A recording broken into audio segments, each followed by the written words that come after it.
What Lonzo Thinks is a wide-ranging, free-flowing discussion where I offer my unsolicited views on everything from movies, music, politics, sports, religion, pop culture, you name it. If it's happening, I'm talking about it. My thoughts are unsolicited, they're mine, and I'm sharing them. Alright, and I am back, and I am doing a review this time of Blackkklansman, a Spike Lee joint. It's around Oscar time. I think the Oscars are coming up in a couple of weeks, and this is like the movie award season. So I figured I'd talk about some of the hot movies that are up for the major awards, and I want to start it off with Blackkklansman. Now, Blackkklansman is a true story, based on the true story, or loosely based on the true story of a police officer from Colorado Springs, Colorado, by the name of Ron Stallworth. Now, Mr. Stallworth, I think, was the first black officer in the Colorado Springs Police Department. And he had to, obviously, this is back in the 70s, late 70s, and he had to endure, obviously, some racism, things of that nature, being the first. When you're the first black of anything, you're going to have to go through some trials and tribulations, basically taking one for the rest of the race, taking one for the team. So Mr. Stallworth took one for the team. He endured a lot of racism and everything, a lot of backlash and a lot of disrespect from his fellow officers and so on and so forth. But obviously the man endured and he pushed through like black people do, because we're a resilient bunch. Well, anyways, he actually matriculated into a position as an undercover officer. This all kind of got started when there was a rally, I believe, with a black leader that came into Colorado Springs by the name of Kwame Ture. And I think you might know him by his other name, which I think was Stokely Carmichael from the Black Panthers. And they asked Mr. Stallworth, obviously being black, being the only black undercover cop, to infiltrate this rally or this meeting featuring Kwame Ture, so they can kind of find out what's going on. And obviously they want him out of Colorado Springs, because they didn't want any racial riots or anything like that, or any type of racial uprising in that area. So they sent Ron to investigate. So that's how he kind of started his career as an undercover officer. Well, the film itself was written and produced by Spike Lee, also co-produced by Jordan Peele. You might know Jordan Peele. He's the guy who did Get Out. Last year, he actually won the Oscar, I think, for Best Screenplay. So Jordan Peele produced it along with Spike, and Spike co-wrote the screenplay, which is actually based on a book written by Ron Stallworth, detailing the Blackkklansman undercover operation that he was a part of. Now, the film stars John David Washington, yes, Denzel Washington's son, as Ron Stallworth, and also Adam Driver as the white officer who actually portrays, actually fronts as the Ron Stallworth character in the film. Also, there's a young black actress by the name of Laura Harrier, who is also prominently has a feature role in the film, along with Topher Grace, who plays David Duke. And if you know anything about racism and politics in America, then you know who David Duke is. He's one of the top, I guess, one of the most outspoken KKK leaders in America, and he's reviled by anyone who's ever, I think, you know, had a chance to even hear this fool speak, much less be around him. I'm sure a lot of folks idolize him, but he's a complete idiot, jerk, asshole, racist, and obviously he's a Trump supporter. So there you go. Well, anyways, let's get into the story. I'm gonna just briefly, you know, talk about the film, my take on it, my thoughts on it, go over the plot a little bit. Not going to ruin it for anyone, even though the film's been out for a while. I'm not going to offer up any major spoilers or anything like that, but I think the story is pretty much well known, so I don't think I'm giving anything away. And if you haven't seen the film by now, chances are you probably just don't want to see it in the first place. So I don't think I'm really spoiling anything for anyone in that regard. Anyways, John David Washington plays Ron Stallworth. Now, I will start off by saying that the film is loosely based on the true events, when I say loosely based, there's a lot of things that changed for dramatic effect to make the film obviously more appealing to audiences. And that's what usually in the film business, true stories are not quite true stories, because you always have to add tension or add composite characters, things of that nature, to make the film more to condense the film for one, and also make it more theatrical. So most true stories do have fictional elements added for dramatic effect. So Blackkklansman is no different. The film takes place in 1972, but in actuality, the events took place in 1979, things of that nature. So you just have to kind of roll with the punches when it comes to the based on a true story aspect of any film, not just Blackkklansman. Well, anyways, the film opens with Ron Stallworth getting hired on as the first black officer, like I said, in Colorado Springs. And they do recruit him to go and infiltrate the Stokely Carmichael speech. And I will start off by saying, when it comes to this particular portion of the film, this is the part of the film that really drew me in, because films of this nature, you have to concentrate, you really have to invest yourself into it, because there's not a whole lot of action. It's not going to open up with a big action scene, anything that really kind of grab your attention. So you really gotta want to see it, because obviously there might be some portions of it, especially starting out, it might be quote unquote boring to some people if your attention span is not at a high level. So it may drag a little bit for you at the beginning, but it didn't drag for me at all. And the opening scene where they're recruiting him to be an officer, and then when he gets into the Stokely Carmichael rally, is probably one of my favorite parts of the film. It really locked me in for the rest of the film, to be honest with you. The Stokely Carmichael or Kwame Ture character gives a very impassioned speech about obviously racism in America, the black man's place in America. It's a very powerful scene, because the way it's photographed and the way Spike Lee directed it is very impactful, because it shows how the words that this man is saying, how it's impacting the folks in the audience, including Ron Stallworth himself.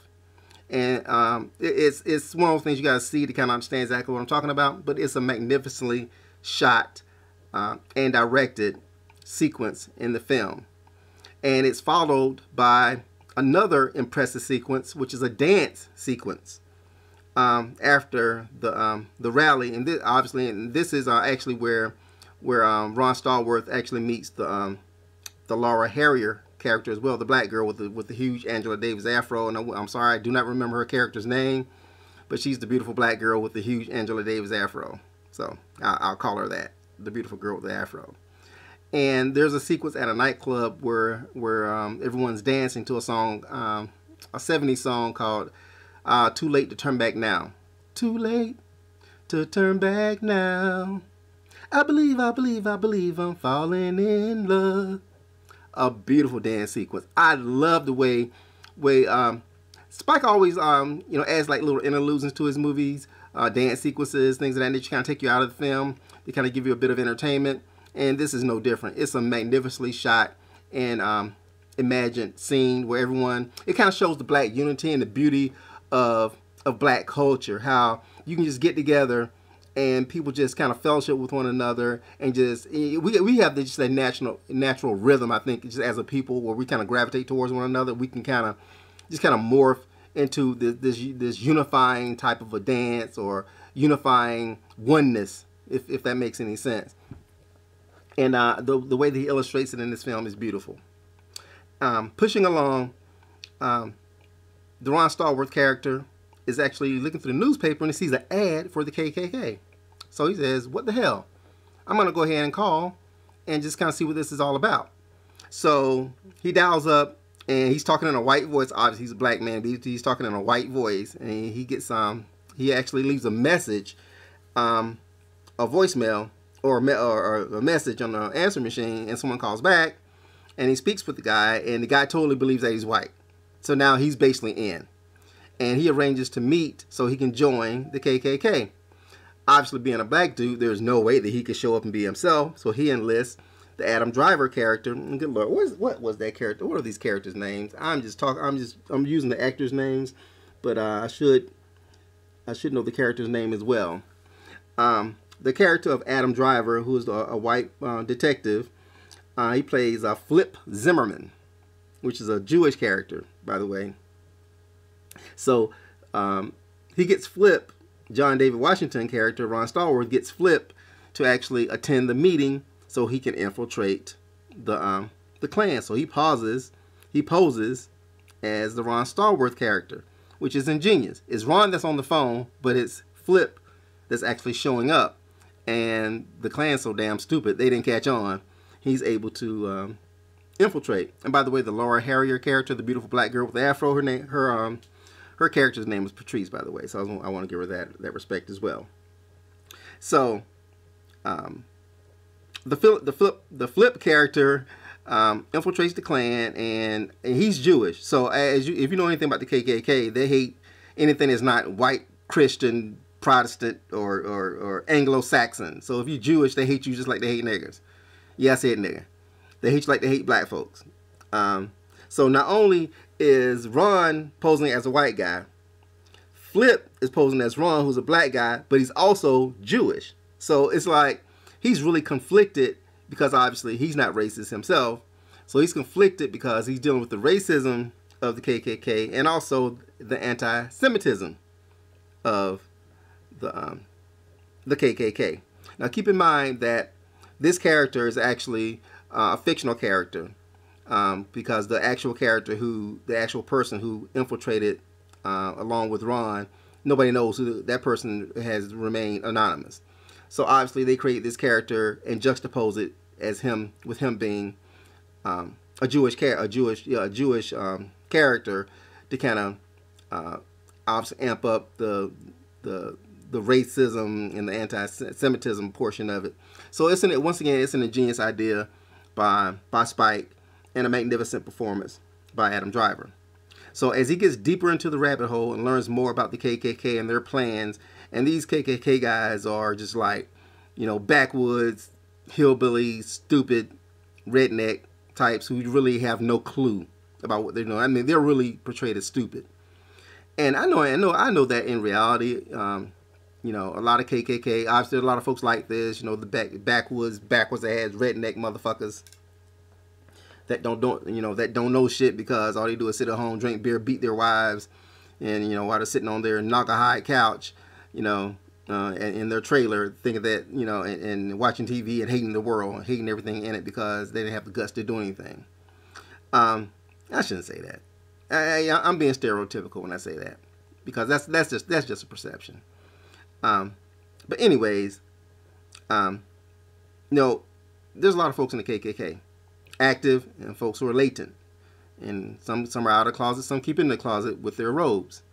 There are business leaders who are KKK, police officers, teachers, business people, loan officers. You probably run into a person that's in the KKK every single day. You might work with some and just never know it because they hide behind those masks. They're in the closet. They're in the closet. So to characterize everybody in the KKK as stupid backwoods hillbillies is just stupid, and it's not only is it stupid, but I think it'll allow you to let your guard down a little bit too, because you don't think, how can somebody that has any intelligence actually be in the KKK? So you got to be a stupid backwoods redneck. No, that's not the case. No, so don't get caught slipping just thinking that these are all inbred stupid motherfuckers, because they're not. Like I said, they're school teachers, they are politicians, they're police officers. We know there are police officers, military, you name it. So always keep your guard up and just judge people as individuals and not just as a monolithic group, because black folks are not a monolithic group, and neither are white people or any other race for that matter. Nobody's monolithic. Anyways, back into the story. So as Ron and Flip delve deeper into the Klan, they so happen to engage with David Duke, who obviously is a national figure of the KKK, and they engage him in phone conversations. And Duke doesn't catch on either. He's being played. And they eventually get into a position where Duke is actually coming to town for some KKK swearing in ceremony or whatever, and they arrange, obviously, to meet. And also, they're planning some sort of terrorist attack, so to speak, or a terror attack, or that they have to stop as well. So that's how the story kind of plays out, is with Ron infiltrating by phone, Flip infiltrating in person, them learning more about the Klan and foiling their plots, and also just identifying the members, the folks who are members of the Klan, so they can kind of out those folks as well for their participation in some of these plots. And I think it offers a bit of an insight into how the Klan works. Obviously, it's fictionalized to a point because there's you have to add some things for speculation, so to speak. But I think it's really interesting the way Flip sees KKK, because in a way, a lot of their thoughts are not dissimilar to the way black people think, or so on and so forth. Because no matter how diverse you are as a people, you're gonna want things to be better for your race than anyone else's. You want things to go in your favor, not to the arrogant,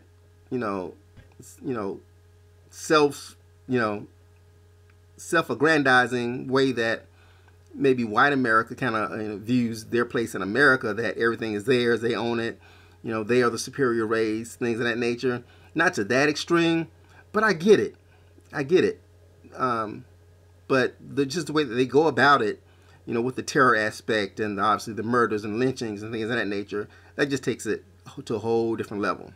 Anyways, that being said, the Flip character is actually he gets to the point where he joins the Klan, of course, and he's in with them on some of their plots and the Klan members that he meet. One particular character, and what is his name? Because he was the most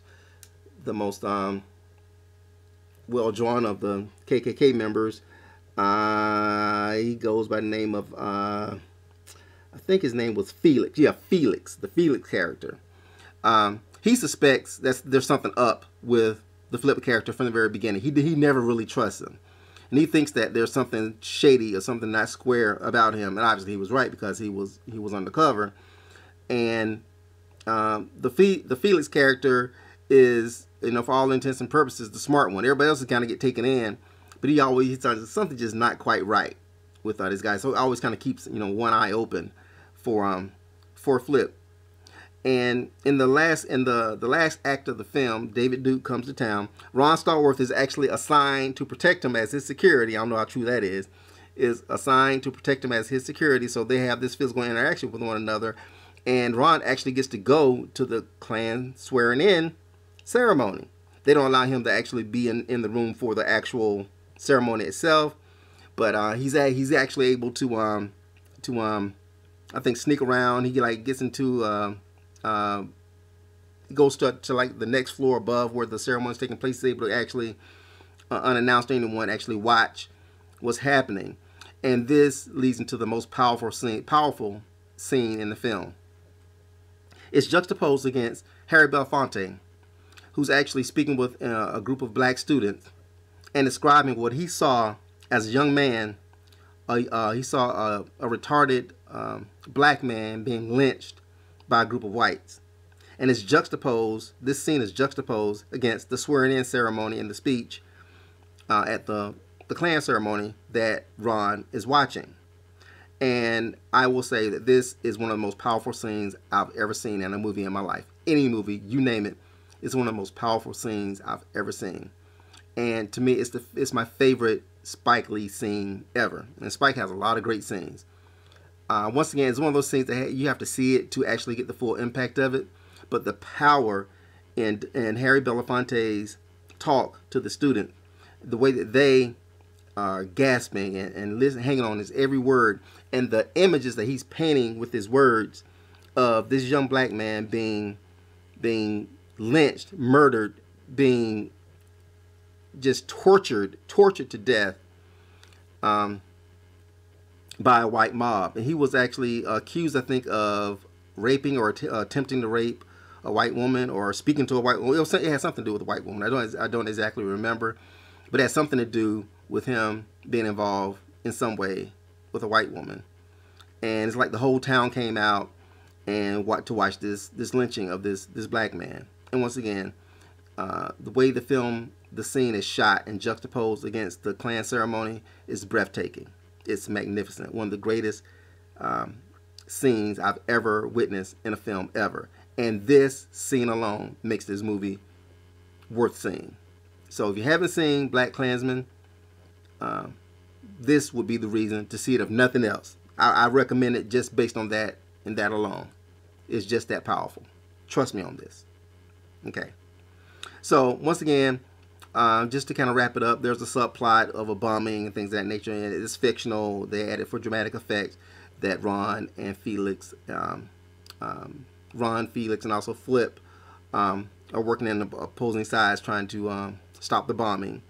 And the film closes, of course. There are some arrests made, and the film closes with the Patrice character and Ron Stallworth. They're at his apartment, and they've officially, I guess, ostensibly shut down this Klan cell, so to speak. They only to find out they get a knock at the door, and they go to the window and they see, on a hill across the way, the Klan burning across. So, and I think Spike put that there to show that even though they were able to, throw a wrench in the Klan's program, that they're still there. They're always going to be there, because nothing's going to stop that hatred. That the hatred of the white supremacists, so to speak.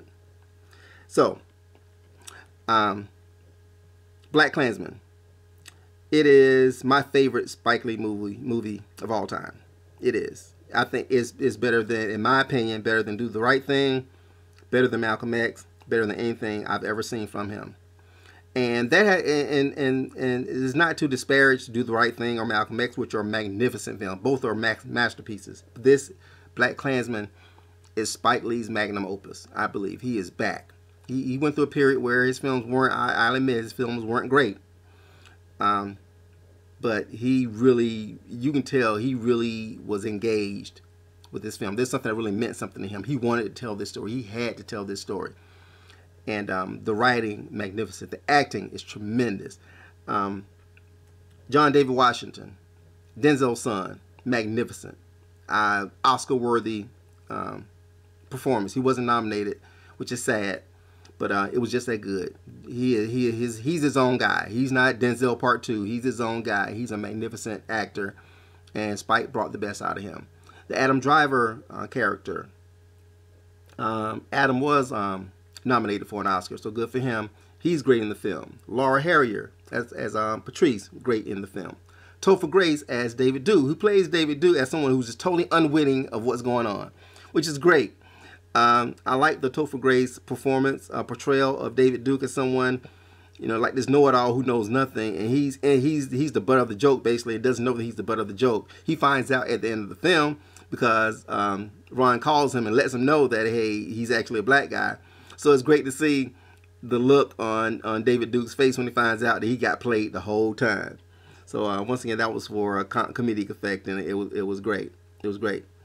And actually, there is a coda to the film at the very end where Spike actually juxtaposes the Charlottesville tragedy against the film itself.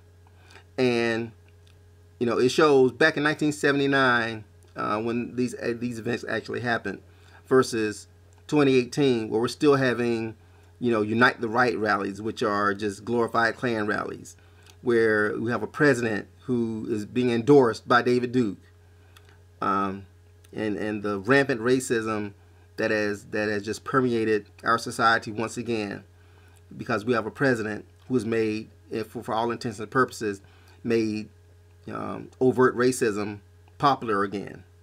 Now, just a few days ago, a film actor, Jussie Smollett, was attacked, and beaten by white supremacists. This is just a few days ago. I think a couple days ago this happened. Was beaten, and I think the attackers like put a noose around his neck. I mean, outward racism is just rampant right now in America, and it all comes back to the whole "Make America Great Again" movement, led by obviously by Trump. So, and the way Spike closes the film with the actual footage and words from Charlottesville, and juxtaposing it against the words that Trump uses versus the words that David Duke uses, which are almost identical, especially when it comes to Make America Great Again, how the racism in America is just as strong as it has ever been. And it's an eye-opener. Now, this film has gotten a lot of accolades. Great reviews. It made money. It was made on a $15 million budget, and it grossed over almost $90 million, so it definitely made money. It was well received by the public, by the critics, but it's not going to win any major awards. Spike might win for screenplay, but it's not going to win. It was not nominated for Best Picture. Spike was nominated for Best Director. Like I said, John David Washington was not nominated for Best Actor, but Adam Driver was nominated for Best Supporting Actor, and also was nominated for Best Screenplay. I think the only award it has a real chance of winning is for Best Screenplay. Hopefully it does. I mean, Spike will finally get the Oscar that he so deserves. But in my opinion, I've seen a lot of movies this year, and far and away, Blackkklansman was the most impactful, and to me, the best movie that I've seen this year. And I highly recommend that you give it a shot. Whites, blacks, you name it. I know a lot of white folks are not going to see this movie, so I'm not going to fool myself into thinking that, because they don't want to see themselves portrayed that way. They have that denial, and white folks, in my opinion, white folks in America don't want to admit that racism still exists. They think that it's just little pockets of, there's just a few idiots out there. No, it's not just a few idiots out there. It's a lot of people out there. There's millions of folks out there. Now, a lot of those folks are coming out of the woodwork again, because we have a president who welcomes it, who cultivates it. He got elected on it. So now it's more prevalent in our society. So don't ever trick yourself into thinking that there's no racism in America, or that it's just a few jerks out there. No, it's a much bigger problem than that. And black folks, that's something that we always have to keep our guards up for. And that's just the fact of the matter. Don't ever think that we've made it, because we haven't. It's always going to be there. You know, it gets passed down from generation to generation. So it's not going to stop anywhere. It's not. So as long as you know, you keep your eyes open, you know, and live your life and treat people with love and respect and honor, and try to be diverse in your thinking and try to pass that on, yeah, you can put a dent in it. You know, because you can't walk around, you know, every day with that badge on, you know, black power or white power, and just live your life, you know, as a monolith. You're not going to get anywhere that way. You'll only get so far. You have to live your life. Just be aware that, you know, you know, this is a big world we live in. In this world, there are pockets of society where folks have antiquated thoughts and beliefs, and these antiquated thoughts and beliefs are just a part of the fabric of their lives. And every once in a while, it can trickle into your life, and it's the way you deal with it that really defines who you are as a person. Now, you know, a lot of folks, you know, who maybe, you know, see, you know, might be engage me on Facebook, things of that nature, see some things I say and post and so on and so forth, think that I hate white people or whatever. Couldn't be further from the truth. I don't hate white people. Actually, I don't hate anybody. You know, well, I do hate some people. So I'd be lying if I didn't hate anybody, I guess. But I don't hate white people as a group. I don't. Not at all. Not one iota. You know. So I don't hate white people, but I hate racists. I despise motherfucking racists. I despise white racists. You heard me? I said it. I do not hate white people. I actually like white people. Some of my best friends are white. Like some of my best friends are black. I have nothing against white people. Love them to death. But I despise, absolutely despise, racist white people. I'm not afraid to say it. I don't care who does not like me saying that. Because if you don't despise racism, then I have no time for you. You gotta despise it just as much as I do if you want to if you want to operate in my circle. You know, And same thing for black racism. I despise black racists. You know, I despise black racism. You know, because black folks are just as racist. You know, and being black doesn't give you badge, or it's not a free pass to be racist. You know, because there's two sides to every coin. You can't always play the victim, but you have to keep in mind also, white folk, that racism in America is more prevalent towards us than it is towards you. Why? Because your race has the majority of the power. That's just a fact of the matter. White racism digs deep. It permeates. Black racism only goes so far. Why? Because we don't have the power that whites have. It's just a fact of the matter. You know, whites control industry, commerce, education, you name it. That is how America's predominantly white. That's just the way it is. And so, of course, but that doesn't give black folks, that doesn't give us license to say, okay, well, you know, I hate white folk and I, you know, this is what I feel, and fuck all white folk and gimme. No. Black racism is just as detrimental as white racism. So as black folks, we can't teach our kids to be racist. We can teach our kids to be on the lookout for it and to guard yourselves against it, and obviously know how to live in a society where you are being judged by the color of your skin before the content of your character, because that is a reality. But that is not a license to be racist, to hate people simply because of the color of their skin, or because of their religion, or because of their sexual orientation, you name it. That's not licensed because you're black. You don't get a free pass to say and do things that white folks can't say and do. You know, of course, like, for example, obviously white folks can't use the N-word, you know, generally and get away with it, whereas black folks can. Yeah, but at the same time, but as black folks, we can't go and be talking about cracker and peckerwood and all this kind of shit either, or conky, and you name it. That we don't have license to do that either. You know, on that same note, if one white person calls another white person a honky or a cracker or a peckerwood or whatever, nobody cares. I mean, that's, you know, because you're saying it to somebody who's just like you. You know, but you can't turn around as a white person and say, hey, nigga, and expect not to get your hat brought to the hospital. Same difference, black folks. Yeah, we use the N-word as a term of endearment. I know I use it. I use it a lot. So what? But at the same time, I can't go into a room full of white folks talking about cracker this and cracker that and not expect, I can go on TV or something saying cracker this and hunky that and not expect there to be some sort of negative backlash and me to, you know, be in a position where I could be called to task for it. If I did that, I would deserve it. Same difference. So, okay, let me get off my soapbox. I'm talking about a movie, Blackkklansman. Go see it. If it's still in theaters, go see it. I know it's streaming on a lot of platforms now. You can actually rent it or buy it through certain platforms. I think it's available on DVD as well. So it is available out there to see. And let me know what you think about it. Once again, I feel that it's Spike Lee's greatest movie. And Spike Lee fans, if you've seen all of Spike Lee's films like I have, what are your thoughts? Where do you rank it? Am I off base? Am I a prisoner of the moment? I don't think I'm a prisoner of the moment.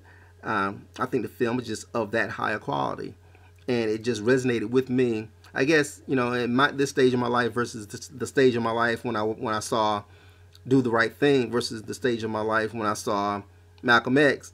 You know, you see things differently based on your maturity level and experience levels. And obviously, I'm older now, and so my maturity level is different. My responsibilities are different. I'm a father, so on and so forth. Have a different set of responsibilities. So you see the world in a different scope based on where you are in your life. So based on where I am in my life right now, I feel that Blackkklansman is the greatest Spike Lee joint ever. So what do you think? What are your thoughts? Am I off base? Am I on base? What are your thoughts about everything I've said? Hit me up. Comment. Hit me up on Twitter at What Lonzo Thinks. Gmail, whatlonzothinks@gmail.com. Instagram, Facebook, you name it. Hit me up. Subscribe. I need subscribers. Set your notifications. Ring that bell. Actually, I'm doing this review because one of my listeners, BJ Duncan, if you're out there, BJ, what up? Actually, BJ contacted me and asked me to do the review of Blackkklansman. and actually it was on my radar to do it. So getting that request from you, BJ, extra motivation for me to go ahead and do it. So here you are. You're welcome. So but yeah, I do listen. I do try to respond to everyone's comments and everything. And if there's a particular film or album or anything you want me to talk about, please hit me up and let me know, and I'll definitely do it. I'll make the time to do it. Obviously my time is compressed. I got a lot of stuff that's on my plate, but when I do have time to do it, I will. And I look forward to your further comments, and I look forward to hearing what you think about Blackkklansman. So there you go. Hit me up. Tell me what you think about Blackkklansman. Good or bad, I want to know what you think, because as usual, you just heard what Lonzo thinks. Bye.